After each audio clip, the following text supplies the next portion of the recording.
Good morning, boys and girls, and welcome to the second episode of our playthrough of Oxygen Not Included. Now, the keen eye will observe that this is a completely different map, and that is because my computer crashed and I had to start again. But seeing as this was already the second time that I started over, I figured I wouldn't bore you guys with it again. So, to quickly recap, we've got our hatches going. You can watch the videos to see why we've got those doors there. We've got our bathrooms, and we're just about ready with our power that will get our big boy bathrooms up and running, and it will create a surplus of water like I discussed in the previous episode. So today what we're going to do is get rid of all this water. In this map, it's Splash Mountain. It's honestly, there's so much water. I'm just moving it all down here for now because my little water reservoir couldn't hold it all. But we're going to clear all of this out, just let it lie in this bottom pool here, and then we are going to build our oxygen creation area or machine right here. So I'm going to finish this digging, and that'll finish soon, and then I'll run you through how we build our oxygen generation.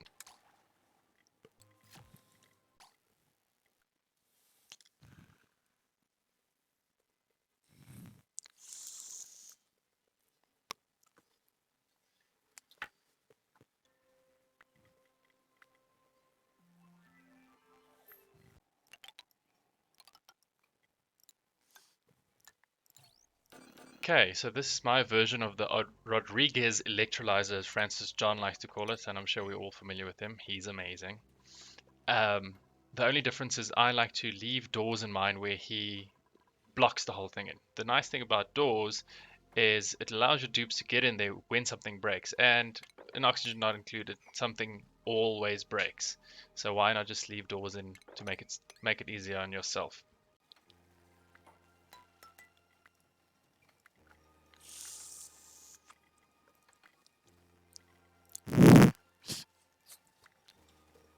Sorry for slowing down the fast forward, but I thought it'd be cool to just thank a couple of followers that I've gotten, which is marginal, but I really appreciate the sentiment, which is why I got this green screen behind us. Um, if you're new to the channel, um, I'll show you simple ways to do cool things in Oxygen Not Included. So please hit that subscribe button and the like button if you're liking what you're seeing. Let me know if you think I'm doing something wrong or if I can do things better. Back to the fast forward.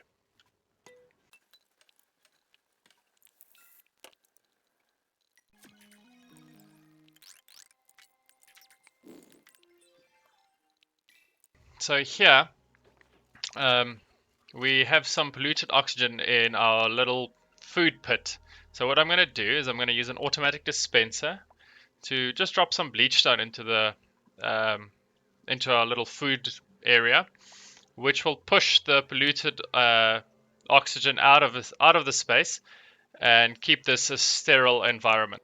And now, if we look at the materials, gases,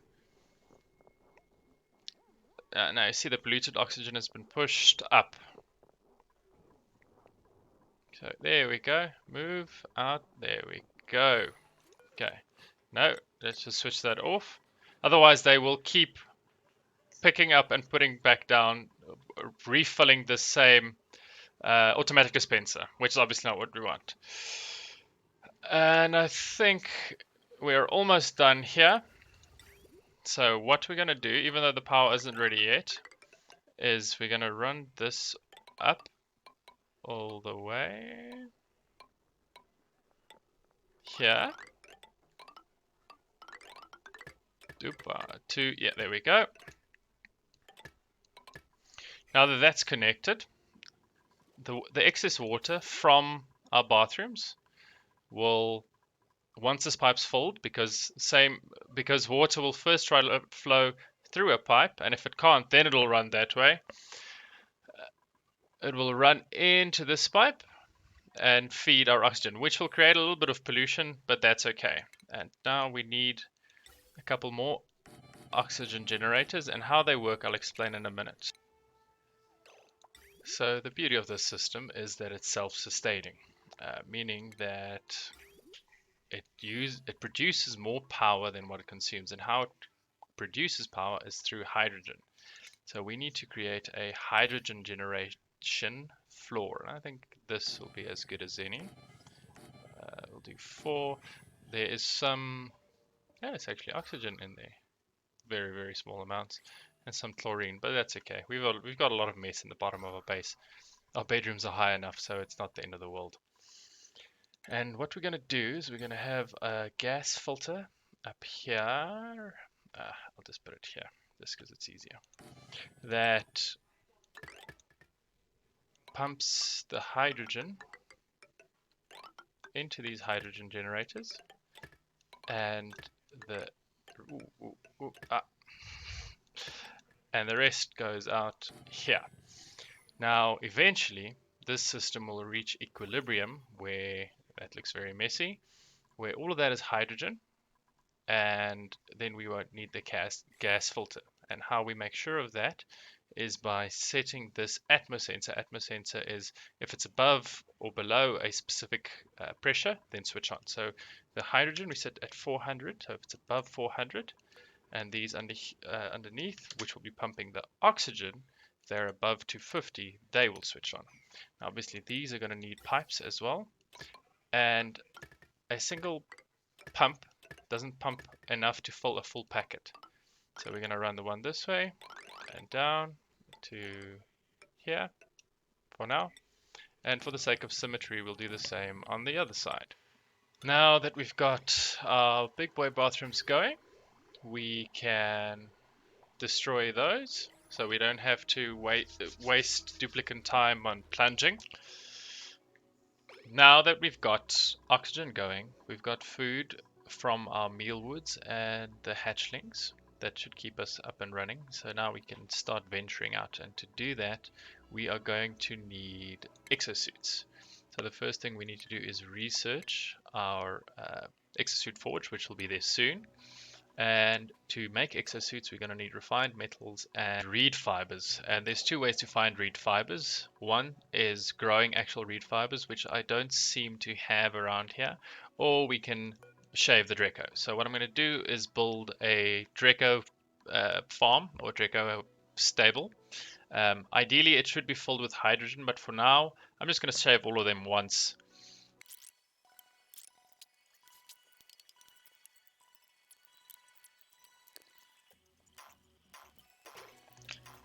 Cool, so this will be our Draco farm.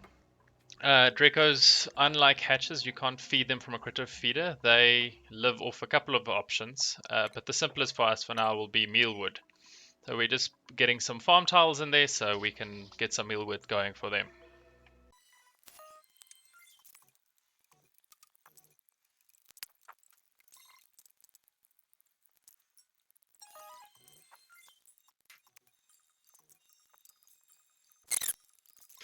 So this will be our exosuit forge, and what I'm doing here is I'm building a liquid lock, which is a bit funny considering all the gases are running out from left and right, but we'll soon block this whole thing in, and then we make sure that no foul gases can get from the outside into the inside, and I'll show you guys what that looks like as soon as this is finished.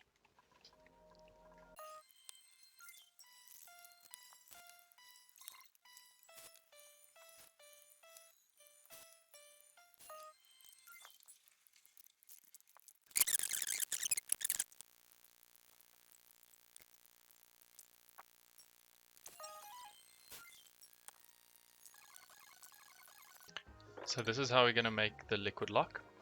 We're going to enable auto bottling. Ideally you would use something a little bit more sturdy than water, but for now that'll work just fine. We're going to fill in water over those 3 blocks, and then, like I said, the gas from that side can't go that side. Actually, in fact, already, if we look at the gases here, it's already a vacuum. Because of how liquids and gases work and oxygen not included, no 2 elements can be in the same spot at once. So there's liquid there, so there can't be gas. Then because of these, there's a vacuum here.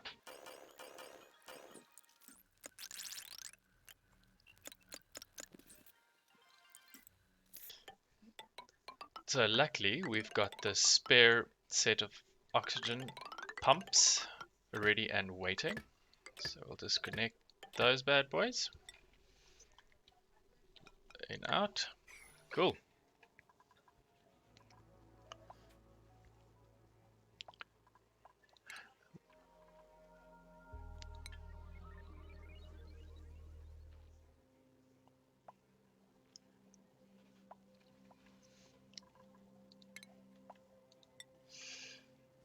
We can actually start preparing the base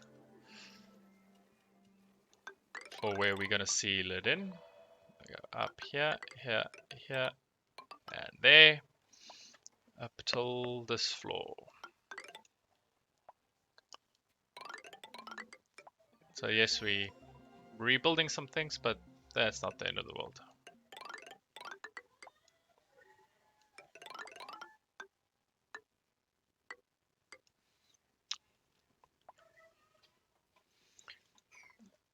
And once those are in, we can actually finalize it.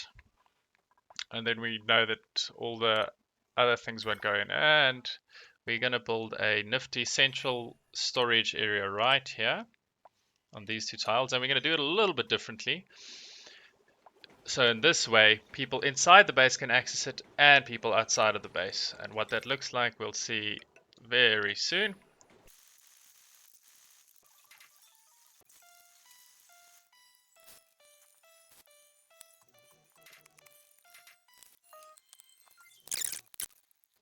So these weight plates here don't serve any purpose outside of being cool to know how much we are actually putting on our, how much is in our central storage area. So what we're going to do with these is we are going to select everything. Let me zoom in. But most important thing is we're going to set it to sweep only. Select everything except for a couple of organic things. So like slime, rot piles, blue dirt, and liquefiable once we have it. We also want to put in here because it could melt and mess with our central storage area. Now we can queue up sweep commands. Because there's such a massive negative decor here, what we're going to do is make sure that no dupes are exposed to it for as often. If they're on the ladder inside our central area, they'll stop there, which means they don't get the negative. And if you do have to come to pick something up from outside, it's for 1 second and then you're out of there again. Our hatches are becoming actually our hatches are now filling up, which is great, but they're now starting to become cramped, which is not what we want. So we're building a second or fourth hatchery up here that'll actually be accessible from the outside, which all of these will eventually be, even if we do move them. But a simple way to get rid of the other hatchlings without having to go attack them is just dropping the eggs into the water, which means when they hatch, they will, let's call it, evolve into meat, because that sounds a little less harsh. So sweep only, always the most important thing with these. And now we're going to say hatchling eggs, and all of the ones in here that are excess, and actually sage hatchling eggs. I don't want sage hatchlings. Next thing we need is a checkpoint. So how a checkpoint works is a dupe can only move past the spot if they are wearing an exosuit, which luckily we've got prepared. We have got oxygen. We'll start filling up here soon. So we're going to need a little bit more oxygen in our base, but we don't have an infinite source of water just yet. So I am going to use a clock sensor to tell this liquid shutoff to switch on and switch off at certain times of the day, just so that we just so we have enough water to run these and to give our exosuits oxygen, because at the moment no one's going to be able to do any work because there's no oxygen in them. Okay, now we only want this to run for a short period in the day. Let's say 15% for now. And when it is doesn't really matter. We'll say in the middle of the day. So our system is working a little bit too well, which means it's backed up. Now what I've done is I've set the smart batteries on the coal generators to have a low threshold of 15. So only if the battery reaches 15%, like critical, will it switch on. Whereas the smart battery on the hydrogen, as soon as it reaches 50, it'll already kick on. Which means we won't be producing as much carbon, which is great. What we're going to do is we're going to build a couple of storage tanks for the hydrogen, just so it doesn't, so we have a bit of a buffer. And how those work is pretty straightforward, like so.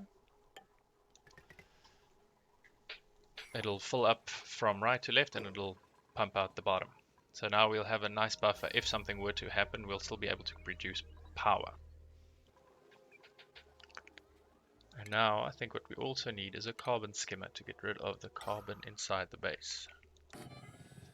Carbon skimmers use clean water, which luckily we have. So I'm just going to run it like this. And it can be reused in the rest of our system. And the equilibrium that I was talking about has now finally happened. We might go in there one more time to sweep everything up, so I'm not going to get rid of the gas filter just yet. But the top now stays in hydrogen, and only when the atmos sensor switches on, if you look at the gas, pumps out clean hydrogen. So that's perfect. Okay, it's been a while since I've gotten to play, but let me just see where we are at. Didn't mean to click on that, but it's always fun to see all of the achievements. Cool. 5 million achievements. Yay!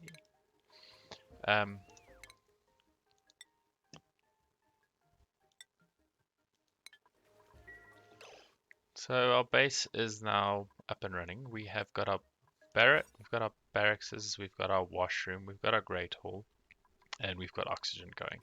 And food is slowly but surely with this mealwood taking care of it, and the hatches will slowly increase in numbers, so that'll be up and running. So now we can focus on exploring. And I'm going to build this massive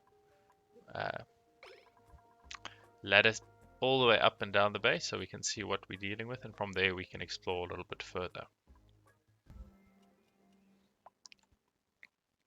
We've made some good progress here, looking pretty impressive.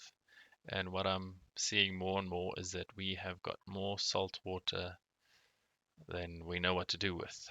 I don't really want to dig into my oil biome and mix all of this salt water into it, so I might want to divert it somewhere else.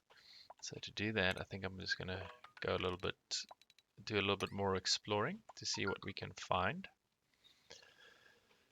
And we might have to move all of it somewhere, but where that is we'll see in a minute. During our digging, it seems that the gas pumps are creating quite a bit of heat. Well, actually the electrolyzers are creating quite a bit of heat. So what we're going to do is I've found some weezeworts. So I'm going to plant them next to our mealwoods, which should help cool the area down. And if it doesn't cool it down enough, maybe we'll take out a few of the mealwoods and just replace them with weezeworts. We've reached the edge of the map on this side, and we also discovered a spore orchid. Now these are very dangerous inside your base, so it's best to keep them confined like that for as long as possible, and you can compost them so they don't spread.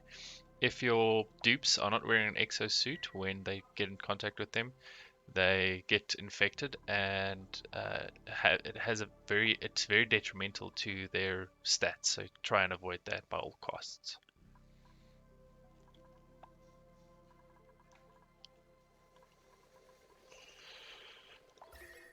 And you can already see how these weezeworts are starting to cool down the area. It's not massive, but it will definitely help. And we do have phosphorite to feed them. In previous versions, you didn't have to feed them anything. But until we have more exosuits up and running, our dupes are have more than enough time to feed these weezeworts. So our hatches are coming along very well. So I'm just adding 2 more um, stables for our hatches. This way we know that we can soon decommission the mealwood completely and replace them with just meat, where so our dupes will only eat meat. And now Turner has gotten himself stuck. Dupe super abilities. Um, guys, if you please, save Turner. Okay, they should take care of that momentarily. There we go. Okay, I think we're going to cut it off here. We have got quite a few hatcheries going, which will give us enough meat to take care of all of our needs.